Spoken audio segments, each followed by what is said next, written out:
हिमाचल प्रदेश में 7वें और आखिरी चरण में चुनाव होना है। चुनाव की अधिसूचना जारी होने में भले ही एक दिन बाकी हो, मगर भाजपा और कांग्रेस के बीच सवाल और जवाबी हमले में जरा भी नरमाई नजर नहीं आ रही है।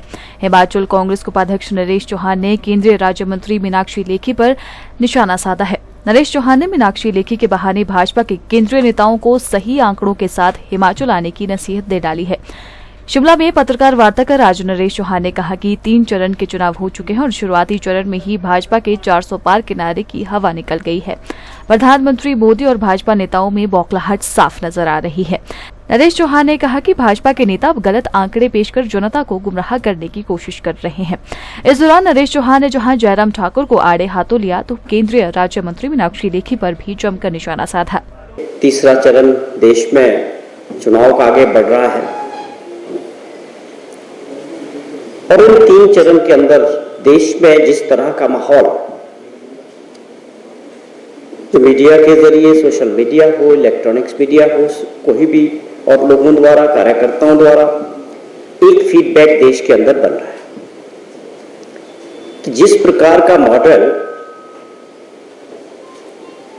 भाजपा और माननीय प्रधानमंत्री देश में बनाना चाह रहे थे कि 400 प्लस सीटों की बात, स्वाभाविक तौर पे वो ऐसा आंकड़ा पेश करना चाह रहे थे जिसके पीछे साफ तौर पे लोगों को और देश को भ्रमित करने वाला एक आंकड़ा था। वो एक स्ट्रेटेजी का पार्ट था कि हम 400 400 400 400 बोलते रहेंगे, लेकिन इसकी सारी हवा इन 3 चरण के चुनाव में देश में निकल चुकी है और देश में जो माहौल है वो बिल्कुल स्वाभाविक तौर पे जो है बदलाव का है।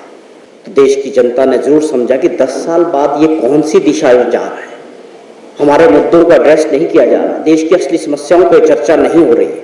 कांग्रेस पार्टी की लीडरशिप ने ये हमेशा कहा, राहुल गांधी जी हमेशा कहते हैं हर जगह जब उन्होंने पूरे देश का पैदल यात्राएं भी की कि जो लोगों की समस्याएं हैं, युवा साथियों की, किसानों की, बेरोजगारी की समस्या है, इन पे चर्चा होनी चाहिए, ना कि देश को उस राह पे खड़ा कर दो कि 80 करोड़ लोगों को 5 किलो आटा और चावल पे लाके इस अर्थव्यवस्था को, देश को खड़ा कर दिया। उस पार्टी ने साफ कहा है कि देश की जनता अगर बदलाव करेगी, कांग्रेस को मौका मिलेगा। अपने साथियों के साथ मैनिफेस्टो में बहुत सारी बातें साफ कही और मैनिफेस्टो पे चर्चा हुई है। देखिए, अब तो दागी के साथ वो दागी भी हैं और साथ में ये कोई बड़ा कारण नहीं है कि मुख्यमंत्री जी बात नहीं सुन रहे थे इसलिए हमने अपनी पार्टी को धोखा दे दिया।